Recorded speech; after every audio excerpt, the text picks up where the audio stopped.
there's our problem. We're stuck with one of these giant things you won from an arcade back when you were like 5.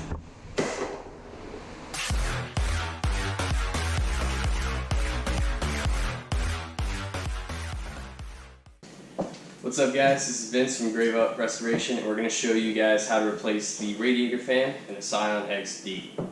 There's not many videos out there that show you how to work on these cars. I was trying to do some research, couldn't find one, so I figured I'd make one. So if you find this helpful, make sure you guys drop a like and subscribe. But yeah, we're going to teach you just how to change the fan. So the fan tries to come on, but the fan itself is broken and detached from the motor. So it caused the car to overheat. So we're just going to replace the entire assembly because it's only $10 more than the motor itself. So just to start, we're going to disconnect the battery to make sure the fan doesn't accidentally turn on somehow while we're working on it. So for this, we're just going to loosen that wing nut and take that battery cable off of the negative terminal and make sure that's somewhere safe where it's not going to touch the battery post. So our first plan of attack here is we're going to try to pull this air box. So hopefully we don't have to pull the radiator. Everything looks like we could finagle it out. So we're going to try to do this the absolute easiest way and show you guys how to do that. So first we're going to start by removing the air box. We have a clip here, and this hose will come right off.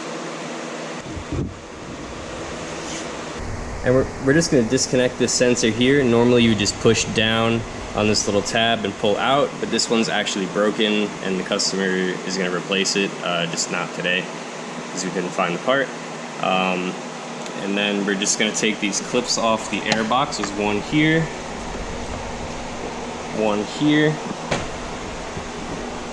and that kind of just comes right up. And then we just need to loosen these 2 screws right here. These are just regular Phillips head screws. And that'll loosen the clamp to get this off. It should be loosened. And there's actually only one. So that'll give us access to your air filter. This one looks nice and clean. And that'll give us a little bit more space, so we could try to pull that right out. So you could either use the Phillips head screwdriver or a 10mm for the bolt that was here. We're going to use a 10mm to pull this battery box out. There's 2 bolts here, and that's going to let us take this air breather out as well. So then we have full access to the fan over here. So in order to gain total access to the fan, we're going to take this hood latch off. So there's 3 bolts. There's one here, one right here on the front side under that spring, and then there's one more on the back side right here. Those are just 10mm again. So we're going to take those off. Once that's loose, we'll just pull the cable out from these little tabs. And what we're going to do, there's another tab right here. So once we undid the 3 bolts here for the hood latch, we just picked the hood latch up, flipped it over here, and we have it sitting right on top of the fuse box. So there's plenty of room. Just make sure you don't push that down into the abyss. So next, I think what we're going to do is disconnect this hose right here and this hose right here.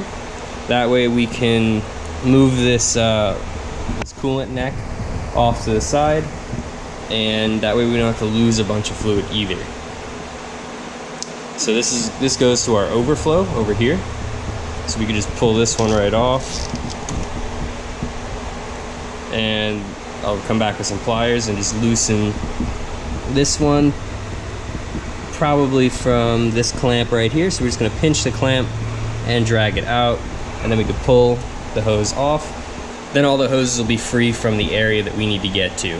But we're also going to have to take off 1 and 2 10mm bolts, one right here and one right here. That way we can completely pull this filler neck up and out of the way. One more tip before we pull the hose off of the radiator, take the radiator cap off and just make sure you take all the pressure out of the system. And then what you're going to do is you just pull it off and put the cap back on, That way it doesn't leak. And what I did was I took a small bungee cord, wrapped it around here, and then just clipped it up here to keep coolant from spilling all over the place. But by tying this hose up the way that I did, it's gonna limit the amount of coolant that's gonna be spilling all over the place. And that way I don't have to worry about this hose flopping around. That way it's up and out of the way. We have our electrical out of the way. We can take this hose out of the way.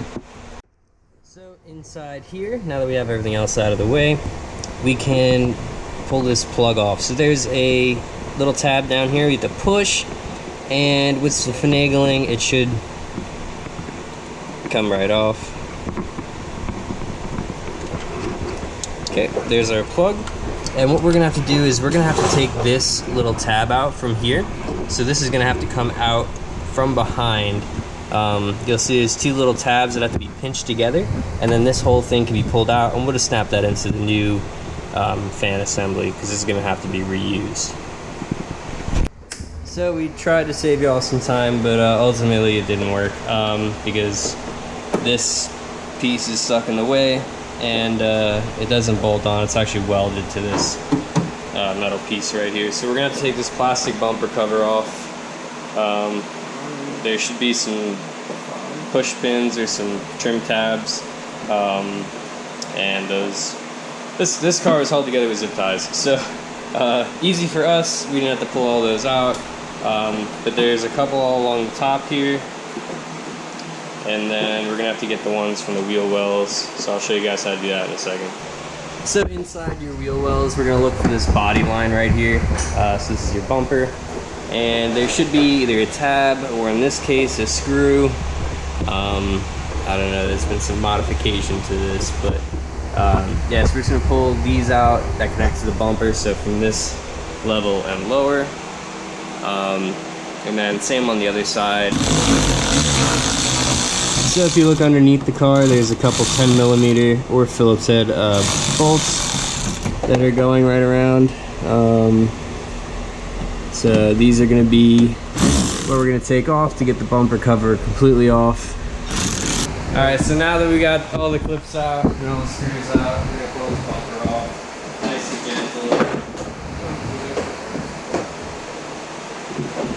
gentle. Now give us access to these screws that we need to take out. Here and here, these are going to be 10s again. So there's 2 on this side and 2 on this side. And then this piece right here had 2 clips, one on that side and one right here. So we just pulled those clips out, and then we can pull this plastic piece off. You have to get this one 10mm bolt right here that connects this to this blue bar, and then that'll allow us to take this piece out. So now that we got that 10mm bolt out, this comes right up and off. And it is held in by the horn, so what we can do is just push this tab in and just pull that off, and then this is completely disconnected. So now that we have full access, there's some tabs right here, so we're just going to pinch in at the top and pinch in at the top over here, and then we can just pull it right out. So he's going to pinch that side, pinch this side, and it'll come right up and out. And that is not supposed to happen. So there's our problem. We're stuck with one of these giant things you won from an arcade back when you were like 5. And there's the old one. So we got us a brand new fan assembly from AutoZone. It's $155 after tax, give or take. But it comes with the new reservoir, the overflow, and a lifetime warranty. And here's the part number from AutoZone if you need it. So we got our brand new fan assembly. It comes with the overflow, it comes with the overflow hose, and there's our connector that we're gonna have to make sure we don't forget to plug in. So otherwise we're gonna have the same problem as before. So if you see these bottom tabs, they're just, no bolts go here, these just sit at the bottom slots of the radiator. So if we look down here, you can see these little tabs. They look like little T's. So there's one here and there's one on this side. It's a little dark, but that's where your fan is gonna go. So make sure the guarded side goes toward the engine, and the fan itself is going toward the radiator. So we're just gonna go slide that down in there. And just be careful, make sure you guys don't, you know, accidentally poke a hole in the radiator or anything crazy. Once it's in its slots, you just push in, and those tabs will be where they need to be. Make sure these tabs are clipped in,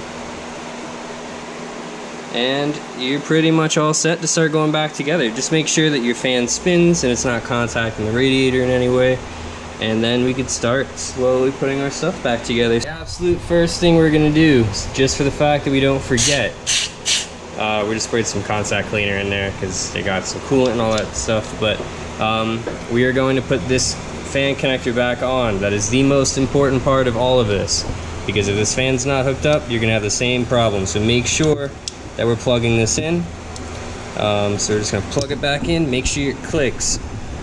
And then remember this tab from before, we're just gonna put that back in there. That way all the wiring for that is complete.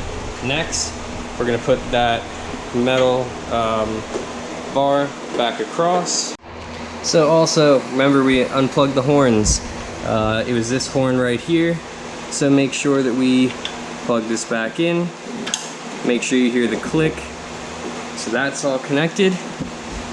Ryan's putting this bolt back in, this 10mm right here. And then we had the 4 on top. So we have the 2 here and the 2 on that side. We're gonna get everything tightened up there and continue to move forward. This piece, so we're gonna put these back in. So now that we got this piece all bolted back up, put our 5 bolts back in it. The horn is connected, and we have our fan plug plugged back in. We put this little foam piece back on, and now it's time to add the bumper again.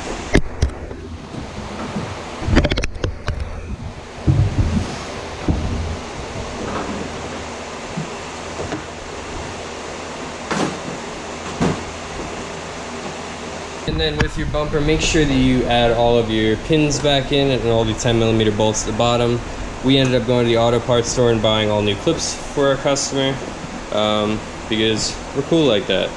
So it's getting all new clips and all the ones that we're missing, and we're gonna put the bolts back in, tighten them up, then the bumper's back on. Just make sure everything's squared away and all the body lines look all nice. So now that we got our bumper cover back on, we are going to put our radiator hose back together along with our new overflow tube, and then the 2 10mm bolts that were back on this housing that goes to the fan.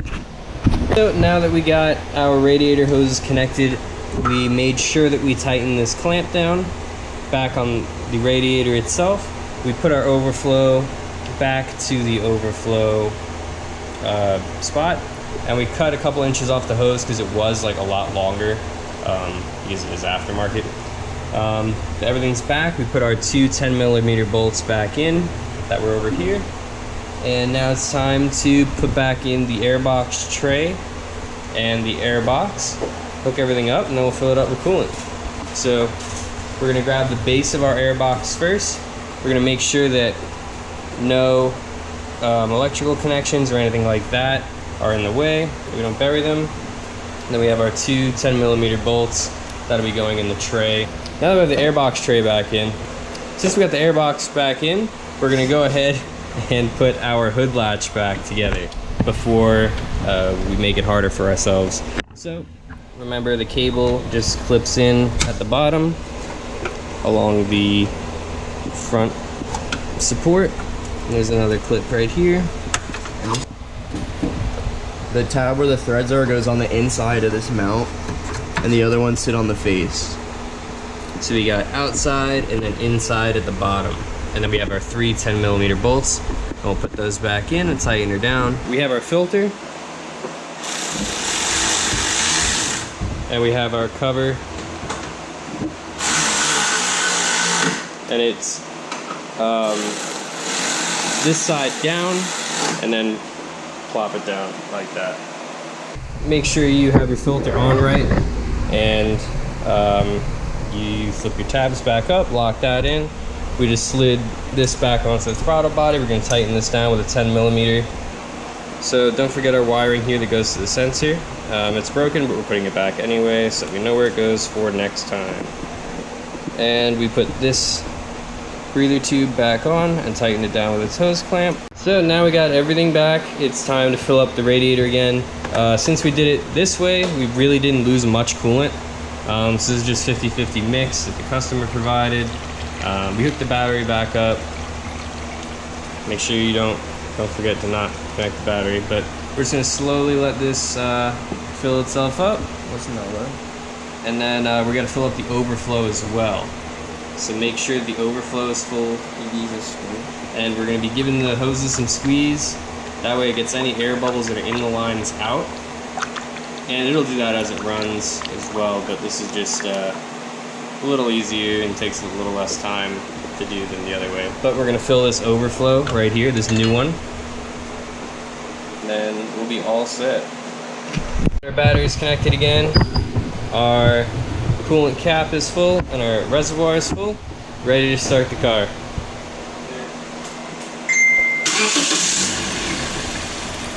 Now this car has a super low idle because of this sensor, but we're running again, and we're just waiting for this coolant to circulate through the system, and we're going to wait to make sure that we hear the fan kick on when it reaches temperature.